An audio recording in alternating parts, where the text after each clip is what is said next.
Améliorer son jab en boxe anglaise. Yo l'équipe, j'espère que vous allez bien. Aujourd'hui, nouvelle vidéo, on va parler du jab en boxe anglaise.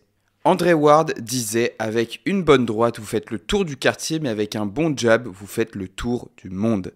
C'est un outil qui est extrêmement intéressant, il est aussi bien offensif que défensif. Vous pouvez faire très mal avec un bon jab bien appuyé avec le bon transfert du poids de corps, si vous mettez la vitesse, la précision et l'explosivité, mais vous pouvez aussi utiliser le jab pour défendre et couper l'adversaire dans ses attaques. Par exemple, il est en train d'enchaîner, avec un jab, vous pouvez le couper dans l'enchaînement. Il suffit pas de beaucoup, il suffit juste d'un jab bien placé, et peut-être que ça va le dissuader de continuer dans son enchaînement. Donc le jab, vous pouvez l'utiliser pour attaquer et pour défendre. Mais vous pouvez aussi l'utiliser sans réellement le donner, c'est-à-dire pour bloquer la vision. Si vous mettez un jab et que vous le tenez comme ça devant l'adversaire, pour le coup vous lui bloquez la vision et ça va vous permettre de venir enchaîner sur plusieurs niveaux. Par exemple, il a la garde haute, vous mettez votre jab devant lui, vous pouvez aller chercher le corps beaucoup plus facilement en prenant moins de risques que s'il avait le champ de vision complètement libre. Pour faire un bon jab, qu'est-ce qu'il faut faire? Il faut déjà éviter certaines choses. Première chose, c'est d'éviter de téléphoner. Donc c'est le mouvement de venir ramener un petit peu le jab, comme si on voulait mettre de la puissance. Ça fonctionne pas du tout et ça a pour effet de faire en sorte que l'adversaire voit le coup arriver. Puisque moi, quand je boxe, je me concentre sur les épaules et je vois tout de suite ce petit mouvement-là et je me dis, ok, il va m'envoyer un bras avant ou un bras arrière. Et d'ailleurs, c'est exactement comme ça que j'apprends à mes boxeurs à esquiver les coups. Je leur dis regardez les épaules, vous allez voir que dès qu'une épaule bouge, vous allez tout de suite voir si vous envoie un bras avant, un bras arrière, et si c'est un crochet ou si c'est un direct. Vous voyez vraiment le mouvement caractéristique de l'épaule qui vous invite à esquiver soit un direct, soit un crochet. Et pour les plus fins d'entre vous, à venir bloquer un uppercut. Mais concrètement, quand tu donnes ton jab, ce que tu dois vraiment faire, c'est donner pour revenir très vite.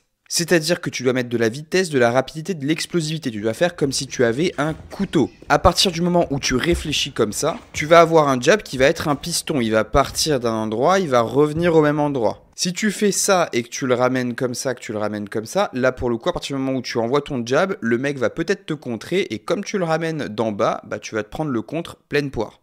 Donc ton jab part de ta garde, hop, tu l'envoies et il revient exactement au même endroit de manière mécanique. Et c'est comme un jeu, tu essayes de le fouetter, bam, tu le fais explosif pour pouvoir aller très vite, toucher sans te faire toucher et faire en sorte que l'adversaire ne puisse pas le bloquer. Si tu te mentalises à faire en sorte que l'adversaire ne puisse pas le bloquer, tu vas essayer d'aller le plus rapidement possible pour toucher et tu vas derrière ramener très très vite. Donc je pense que déjà, sur la forme du jab, tu as quelque chose à faire en te mentalisant à faire comme ça. Tu te dis, je vais aller très vite, je vais aller beaucoup plus vite que lui, donc je vais toucher avant qu'il puisse bloquer le coup. Et comme ça, je peux te garantir que tu vas mettre un jab très rapide, très explosif, très précis, parce que tu vas vraiment te concentrer sur ton jab. Pour mettre de la puissance dans ton jab, il faut bien que tu penses, comme sur tous les coups en boxe, à venir transférer le poids de ton corps. Donc ça, c'est un travail de hanche et de jambes. Là, le piège, c'est de ne pas mettre un jab trop lent, parce qu'en général, quand vous voulez mettre de la puissance, le problème, c'est que vous sacrifiez la vitesse. Donc là, il faut trouver le bon compromis entre vitesse, explosivité et puissance, pour avoir un jab qui est puissant, qui est explosif, mais qui n'est pas trop lent. Donc pour optimiser tout ça, en fait déjà sur la forme du jab, ce qu'il faut faire, c'est partir bien collé. Ton jab, ce qu'il va faire, c'est qu'il doit venir le plus droit possible. Donc en fait, tu dois pas monter l'épaule pour envoyer ton jab, tu dois partir de là, le coude part le plus droit possible et après tu vas faire ta rotation comme ça. Ok, tu vois, tac de face, ça donne ça. Hop, ça c'est le chemin le plus droit possible. Beaucoup font l'erreur de faire ça. Hop, ils montent déjà le coude et après ils font le jab. Le problème c'est qu'en fait ils perdent de la puissance puisque quand tu vas faire ton jab, tu vas mettre ta hanche en même temps. Et si tu fais ça pour faire ça, tu perds toute la puissance, toute la rotation du buste qui va venir t'aider à générer le maximum de puissance possible. Par le plus droit possible, tu vas voir que tu vas gagner en vitesse, en explosivité, en puissance. Ça, c'est au niveau technique. Tu as d'autres points, n'hésite pas à les écrire dans les commentaires si jamais j'en ai oublié. Mais concrètement, en mettant ça en place, déjà, normalement, tu dois améliorer considérablement ton bras avant. Après, tu as des exercices qui vont te permettre de renforcer ta coiffe des rotateurs, ton épaule, tes triceps, donc les muscles qui vont te permettre de faire l'extension et de maintenir ton bras en place. Donc tu as classiquement les exercices avec des élastiques qui vont te permettre de générer de la tension à la fin du mouvement et de te rappeler qu'il faut revenir vite en garde.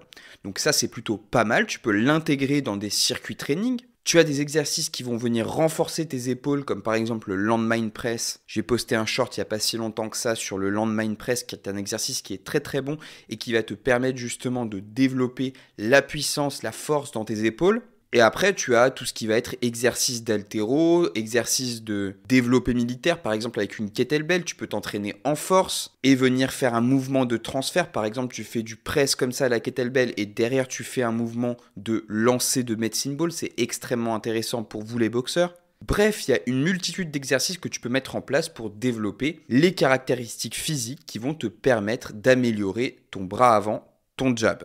Et franchement, à mon sens, c'est vraiment le coup qui mérite de se pencher dessus, puisque quand tu as un bon jab, franchement, tu vas voir que ça va te faciliter la vie dans tes combats et dans tes sparring. Tu peux aussi t'entraîner à être précis sur le jab, donc tu as pas mal de mouvements en fait qui vont venir te permettre de gagner en précision. Tu peux prendre une pièce, la lancer et essayer de la rattraper avec ta main directement avant qu'elle touche le sol. On voit pas mal de vidéos sur lesquelles il y a des boxeurs qui vont faire ça, parfois même avec plusieurs pièces et ils essaient de les rattraper comme ça. Ça leur permet vraiment de gagner en coup d'œil, en précision. Et tu vas pouvoir l'utiliser, le transférer sur ton jab. Donc voilà, j'espère que cette vidéo t'a plu. Si tu as tes petites astuces qui t'ont plu, n'hésite pas à les mettre en place directement dans ton entraînement. Si tu veux en savoir plus sur la programmation de l'entraînement, j'ai un pack de programmation dans lequel je t'apprends à faire ta programmation physique et tu as aussi des petites programmations qui sont relatives à la force, à l'explosivité, à l'endurance, etc. Donc si jamais tu veux apprendre à programmer et tu veux quelques petites programmations pour pouvoir t'entraîner aussi en même temps, tu as tout en description. Tu as aussi des outils qui vont te permettre de calculer tes charges si jamais tu veux t'entraîner à charge. Donc voilà, si jamais tu veux être autonome dans ta préparation physique, tu as ça en description. C'est l'équivalent d'un brevet professionnel. Et sur ce, je te retrouve sur les vidéos qui s'affichent directement à l'écran.